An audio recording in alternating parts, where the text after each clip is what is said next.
안녕하세요. 시청자 여러분. 건강한 시니어 라이프를 위한 건강정보 채널 주건강입니다. 오늘은 많은 어르신들께서 궁금해하시는 나이가 들수록 왜 추위를 더 많이 탈까?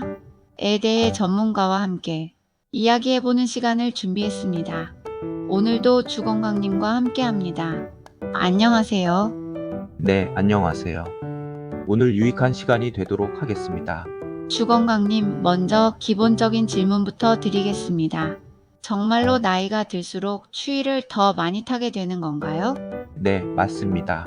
실제로 연령이 증가하면서 여러 가지 생리적 변화가 일어나는데 이로 인해 추위에 대한 민감도가 높아지게 됩니다. 그럼 체질적인 차이도 있을까요? 원래 추위를 많이 타는 사람들이 있다고 들었는데요. 맞습니다. 우리나라 전통의학인 사상의학에서는 사람을 네 가지 체질로 분류하는데 그 중에서도 소음인이라는 체질이 추위를 가장 많이 탑니다. 소음인이요? 어떤 특징이 있나요? 소음인은 신장 기능이 상대적으로 약한 체질입니다. 신장은 차가운 것을 좋아하지 않기 때문에 이런 체질의 분들은 냉기에 더 민감하게 반응하게 됩니다. 특히 여성분들께 어르신들이 차가운 곳에 앉지 말라고 하시는 이유도 바로 이 때문입니다. 아, 그런 깊은 의미가 있었군요. 네, 신장이 생식기와도 밀접한 관련이 있어서 여성의 생리주기나 출산에도 영향을 미칠 수 있기 때문에 조상들의 지혜가 담긴 조언이라고 할 수 있습니다. 그런데 주건강님, 많은 사람들이 근육이 많으면 추위를 덜 탄다고 생각하는데 이게 맞는 말인가요? 이건 사실 잘못된 정보입니다. 많은 분들이 오해하고 계신 부분이에요. 어떤 점이 잘못된 건가요? 근육량과 기초대사량을 혼동하시는 경우가 많습니다. 기초대사량은 주로 타고나는 체질적인 부분이 더 크고 근육이 많다고 해서 기초대사량이 높아지는 것은 아닙니다. 근육이 많은 사람이라고 해서 숨을 더 많이 쉬거나 하지는 않거든요. 그럼 실제로는 어떤 요소가 중요한가요? 오히려 지방량이 더 중요합니다. 지방이 적은 사람일수록 추위를 많이 타는 경향이 있어요. 지방이요? 살이 찌는 건 좋지 않다고 생각했는데. 적절한 지방은 우리 몸의 보온제 역할을 합니다. 보온이라는 것이 따뜻한 것을 따뜻하게, 차가운 것을 차갑게 유지하는 것인데 지방이 바로 이런 보온 작용을 해주는 거죠. 물론 적절한 수준에서 말입니다. 체질 외에 다른 의학적 원인들도 있을까요? 네, 여러 가지가 있습니다. 가장 대표적인 것이 갑상선 기능 저하증입니다. 갑상선이 추위와 어떤 관련이 있나요? 갑상선 호르몬은 우리 몸의 대사를 주관하는 호르몬입니다.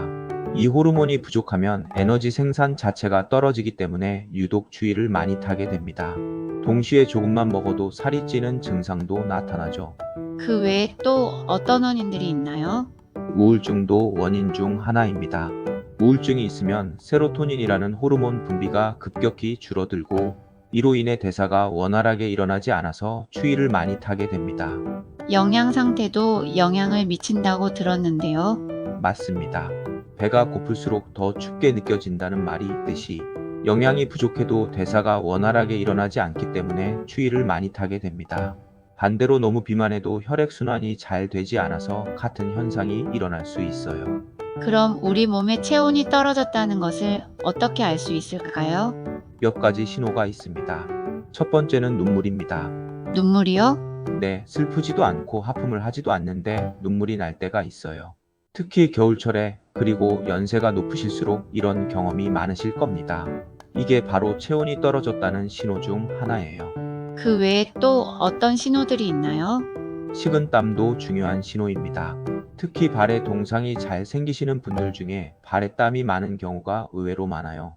체온이 떨어지니까 그것을 올리기 위해서 식은땀이 나는 거고, 그러면 또 다시 체온이 더 떨어지는 악순환이 일어나는 거죠. 혀에도 변화가 나타난다고 들었는데요. 맞습니다. 혀가 유난히 빨갛거나 두꺼워진 것 같다면 이것도 체온 저하의 신호일 수 있습니다. 한의학에서는 혀가 심장과 연결되어 있다고 보거든요. 손발이 차가운 수족 냉증은 어떤가요? 수족 냉증이 흥미로운 점은 많은 사람들이 손발의 문제라고 생각하는데 실제로는 위가 차가운 경우에 나타나는 경우가 훨씬 많다는 것입니다. 위가 원인이라고요? 네, 위에 열이 생기면 손발은 자연스럽게 따뜻해집니다. 그래서 아무리 손발을 따뜻하게 해도 근본적으로 해결이 안 되는 이유가 여기에 있어요. 그럼 이제 해결책에 대해 알아볼까요? 어떤 음식들이 도움이 될까요? 우선 고기를 드시는 것이 도움이 됩니다. 고기가 체온을 올려준다는 연구 결과가 있나요? 네, 실제로 연구 결과가 있습니다. 고기는 소화하는데 많은 에너지가 필요하기 때문에 더 많은 에너지 대사가 일어나고 그 결과 체온이 올라가게 됩니다. 매운 음식은 어떤가요? 매운 음식도 훌륭한 선택입니다. 매운 음식 자체가 열을 가지고 있어서 체온을 올리는 효과가 있어요. 한겨울에도 매운 음식을 드시고 땀을 흘리시는 경험 다들 해보셨을 거예요. 전통적으로 몸을 따뜻하게 한다는 재료들도 있죠? 맞습니다. 계피, 생강, 부추 같은 것들은 그 음식 자체가 열을 가지고 있어서 우리 몸에 들어가면 에너지 대사를 촉진하고 열을 만들어냅니다. 구체적으로 어떻게 활용하면 좋을까요? 계피는 차로 끓여서 드시고 생강은 생강차나 요리에 활용하시면 됩니다. 부추는 부추전이나 국에 넣어서 드시면 좋고요. 특히 수족 냉증이 있으신 분들이 이런 것들을 평상시에 잘 챙겨 드시면 손발 차가운 게 훨씬 개선될 수 있습니다. 인삼이나 홍삼은 어떤가요? 인삼이나 홍삼은 우리나라 대표적인 보양식품이죠. 몸에서 열을 만들어내는데 도움이 되는 가장 대표적인 식품 중 하나입니다. 음식 외의 생활 습관으로는 어떤 것들이 도움이 될까요? 열을 만드는 것도 중요하지만 만들어진 열을 보존하는 것도 똑같이 중요합니다. 구체적인 방법을 알려주세요. 우선 마스크를 활용하시는 것이 좋습니다. 요즘 마스크 착용이 일상화되어 있는데 이게 생각보다 체온 유지에 큰 도움이 됩니다. 다른 보온 아이템들은 어떤가요? 모자를 쓰시는 것도 체온을 보존하는 데 도움이 되고요. 특히 목도리는 효과가 큽니다. 많은 분들이 경험하셨겠지만 목도리 하나만 해도 확실히 따뜻함을 느끼실 수 있어요. 실내 환경은 어떻게 관리하면 좋을까요?